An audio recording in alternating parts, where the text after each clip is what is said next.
My name's Daniel Price, 32 years old, and I'm the kind of guy who buys other people's trash and hopes to turn it into treasure. I work a dead-end job in an office supply store during the day, but my side hustle, and honestly, the only thing that keeps me from losing my mind, is buying abandoned storage units.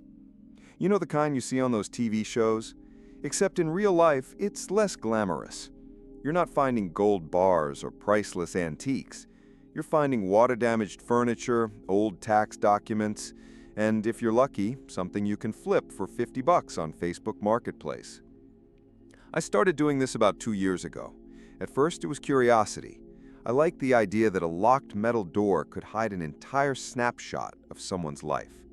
There's something intimate, almost voyeuristic about opening those doors. Someone paid money to store these things, and then what? They died? Moved away? Forgot? Couldn't afford the payments? Every unit feels like a mystery, and if you're careful, sometimes those mysteries pay off. That's what I thought, anyway. Until the one I bought 3 weeks ago. It was a Tuesday morning, damp and gray. The auction was small, just 8 of us gathered in the cracked asphalt lot of a rundown storage facility on the edge of town. Most of the regulars were there. Dennis, the retired guy who buys scrap metal, Tanya, who sells vintage clothes on eBay, and a few others. When the owner rolled up the rusted orange door on Unit 47, I remember everyone shifting uncomfortably. It looked off. The unit wasn't like the others. It was deeper, for one, and darker. Dust coated everything like a fine gray snow. No plastic bins or cardboard boxes, just mismatched furniture, a metal trunk with 2 heavy locks, and a corkboard hanging crookedly on the back wall. From where we stood, you could see the board was covered with newspaper clippings, photos, and handwritten notes. Nobody bid. I think that's why I raised my hand, because nobody else would. $50, I said. The owner looked relieved to even get that. Sold. Back then, I didn't think much of it. The thrill of cracking open a stranger's past always got to me, and this one looked weird enough to be interesting. But the weirdness didn't really hit me until I started unloading it into my garage that night. The trunk was heavy, heavier than it looked. It was a dull olive green, the kind that looked military grade, dented at the corners, and each lock was caked with rust. I couldn't get it open at the facility, so I dragged it home, promising myself I'd deal with it later. The rest of the unit was stranger the more I touched it. The corkboard was covered in clippings about missing people, strange animal attacks, and headlines like, "Police baffled by unidentified tracks." A few of the photos were black and white, the kind you'd see in old newspapers. But there were some Polaroids, too, blurry shots of woods, an old farmhouse, even what looked like claw marks on a tree. And then there was the journal. It was leather-bound, thick, and filled with tight, deliberate handwriting. I flipped through a few pages before closing it again. Words jumped out at me: tracking, containment, kill on sight. There were sketches, too, things that didn't look like any animal I'd ever seen. By the time I got the last of it into my garage, it was almost midnight. I was tired but restless, the kind of restless you get when you know you've stumbled onto something unusual. I kept glancing at that trunk. Around 12:30, I decided I couldn't wait any longer. I went to the garage with a flathead screwdriver, a hammer, and way too much confidence. The trunk sat there like it was daring me to open it. The thing had weight, not just physical weight, but presence. That sounds stupid, I know, but it's true. It was the kind of object that seemed to hold the air around it still. The first lock came off after some prying and a few curse words. The second was stubborn. I hammered at it, sweat stinging my eyes, until it finally snapped with a sharp metallic crack that echoed through the garage. For a second I froze, half expecting a neighbor to peek in and ask what I was doing breaking into a trunk at 1 in the morning. No one did. The lid groaned when I lifted it. A wave of stale air and something else, something sharp and faintly metallic, hit my nose. Inside, I expected cash or weapons or something illegal. What I found was stranger. On top, neatly folded, was a jacket. Not military issue, but rugged, canvas material, worn at the elbows. The inside lining was patched with pieces of map fabric. Tucked into one pocket was a small leather pouch filled with silver bullets, real bullets, heavy, cold, and obviously handmade. Beneath that were compartments lined with foam. Each held something different, glass vials filled with cloudy liquids, some cracked and stained. A few hunting knives, the blades etched with symbols I didn't recognize, and a bundle of yellowed papers tied with twine. There was even an old revolver, polished but clearly used. But the thing that caught me most was at the very bottom, a jar, a thick glass jar sealed with wax. Inside was something suspended in murky liquid, something small, maybe fist-sized. It looked like a lump of meat at first, but as I tilted it under the light, I realized it had teeth, tiny needle-like teeth. I put the jar down quickly, my hands slick with sweat. Whoever owned this storage unit wasn't your average hoarder, and this wasn't some collector of weird antiques either. There was a purpose to this stuff. It was organized, intentional, like someone who traveled light but prepared for something. I decided to take a closer look at the journal. Back at my kitchen table, I flipped through more pages, this time actually reading. It wasn't a diary, it was more like a field guide. Dates, locations, notes about patterns and sightings. And then I saw the first drawing that stopped me cold. It was a sketch of something vaguely human, but wrong. Long arms, hunched back, eyes that seemed too big. The handwriting below it said, "Encounters increasing. Avoid during new moon. Aggressive." I swallowed hard and kept reading. There were dozens of entries like that, some describing claw marks, strange sounds, disappearances, even killings. One page had a list of what looked like counties and towns, all marked with symbols. One of them was circled, my own county. That's when I heard it. It wasn't loud, but in the silence of my house, it was enough to freeze me. A dull, scraping sound, like something sliding against the floor. It came from the garage. I set the journal down slowly and strained to listen. Nothing, just the hum of the refrigerator and the ticking of the kitchen clock. I told myself it was the trunk shifting, maybe settling after I'd pried it open. But then came another sound, this one sharper, a single clink, like glass tapping on concrete. The jar. I grabbed the nearest thing that could double as a weapon, an old baseball bat leaning in the corner, and crept toward the garage door. My heart was pounding so hard I could feel it in my throat. When I opened the door, the garage light flickered once before staying on. The trunk was still open, everything inside just as I'd left it. But the jar? It was gone. I stared at the empty spot where the jar had been, trying to make sense of it. I hadn't touched it after putting it back in the trunk. I was sure of that.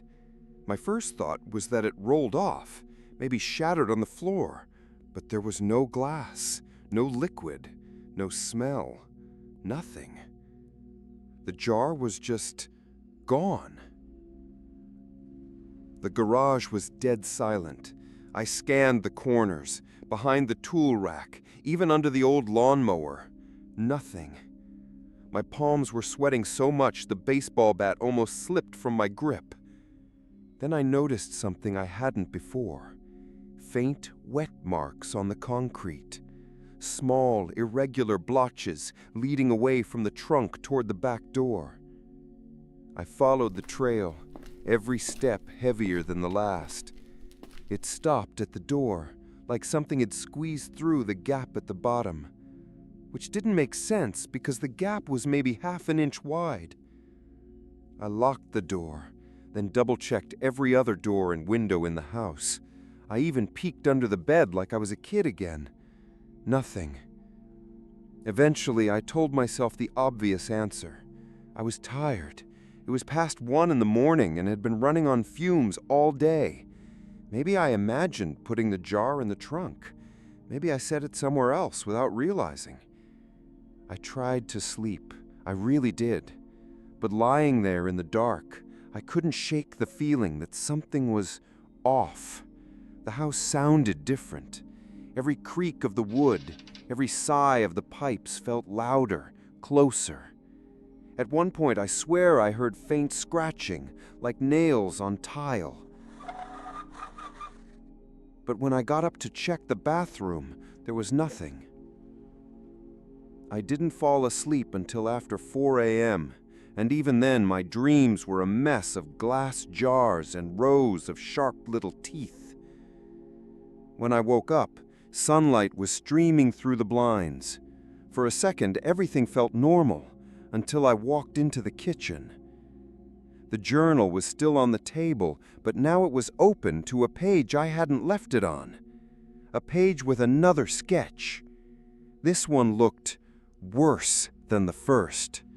Something with a stretched mouth and too many joints in its limbs. Underneath, in blocky handwriting, were 2 words. It escapes. My stomach turned. I didn't remember leaving the book open, let alone to that page. And the words, were they always there? The ink looked darker than the rest of the writing, fresher somehow. That's when I noticed the trail. A thin, dark line running along the baseboard near the kitchen door. At first, I thought it was dirt, or maybe oil, but when I crouched down, I realized it was dried liquid, brownish red, flaked at the edges. Blood. I followed it slowly, bat in hand again. The trail led through the hallway, across the living room, and even stopped at the front door. Just stopped, like whatever made it squeeze through the same impossible gap as last night. Which should have made me feel better, but it didn't. Because now I knew 2 things. 1, the jar didn't just vanish. Something took it, or something inside it got out. And 2, it wasn't gone when I went to bed. It had been moving through my house while I slept. I spent the next hour tearing through the garage again, searching for anything I might have missed the night before. That's when I noticed the bundle of papers I had barely looked at the night before. They weren't just notes, they were instructions, diagrams, symbols, lists of materials. The first page had a title scrawled at the top in big letters: Containment Protocols. I didn't have time to read more before my phone buzzed on the workbench. An unknown number. I almost let it go to voicemail, but something made me answer. "Daniel Price?" asked a voice. Male, flat, with an edge that made my stomach knot. "Yeah? Who's this?" There was a pause. Then, "You bought a unit that didn't belong to you." I froze, phone pressed to my ear, every instinct screaming that I should hang up. "Who is this?" I asked, my voice tighter than I wanted it to be. There was a soft exhale on the other end, like someone had been holding their breath. "You don't understand what you've bought. You need to return it." "Return what? The trunk? The unit? I don't..." The line went dead. I stared at the phone for a long moment, my heart hammering in my chest. My eyes wandered around the garage. Everything looked the same as it had hours before. Boxes stacked, the trunk still open, the jacket and bullets on top. but the absence of that jar made a hollow, gnawing feeling settle in my stomach. I tried to convince myself I was overreacting. Maybe it was a prank. Maybe someone had called me from the auction facility, warning me about some weird collector nonsense. Except the tone of the voice. It wasn't a joke. It wasn't a scam. It sounded like someone who genuinely wanted me to be afraid. And now, after hearing it, I was.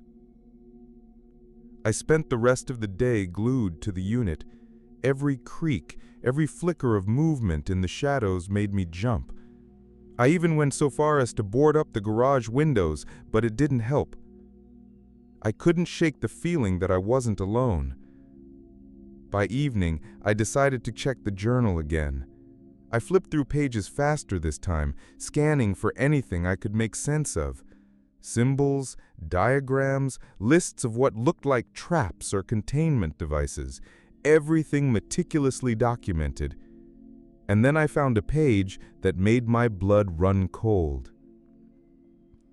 Never underestimate the hunted. They are clever. They follow scents. They learn. Lock all containers. Guard everything.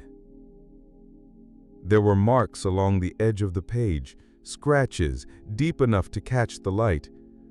Whoever wrote this wasn't paranoid. They were preparing for something real. I sat back, trying to collect my thoughts. That's when I heard it again. A scraping sound, coming from the back of the garage. I gripped the bat tighter and slowly turned around. My eyes landed on the trunk, and the thing I saw made me stumble back. The trunk lid was slightly ajar. I hadn't touched it since this morning. The air around it was colder now, sharp, metallic, and there was that faint smell again, like rot or iron or something dead. I could hear it now, a wet, shuffling sound, like something moving inside the metal shell. I took a step closer, every muscle screaming to run, but my curiosity, my idiot side, kept me rooted. The lid moved a fraction, as if something inside was pushing from within. Then a whisper. A soft, gurgling, almost human voice saying something I couldn't make out, but it was clear enough to send ice down my spine. I know you have it. The trunk shifted violently. I stumbled back, swinging the bat, but it wasn't a solid object. It almost seemed to shrink into the shadows. The sound of scraping intensified, echoing against the concrete walls. My phone buzzed again. Unknown number. I didn't answer. The whisper came again, this time closer, almost beside me. Give it back, or I will find you. And then the garage went completely dark. I froze. The lights didn't flicker, they just died. A cold breath hit the back of my neck. I could hear wet, shuffling steps approaching. I swung around, bat raised, heart in my throat. And that's when I realized the first rule of owning this unit. I wasn't dealing with junk. I was dealing with something that wasn't meant to leave its container. And somehow, already had.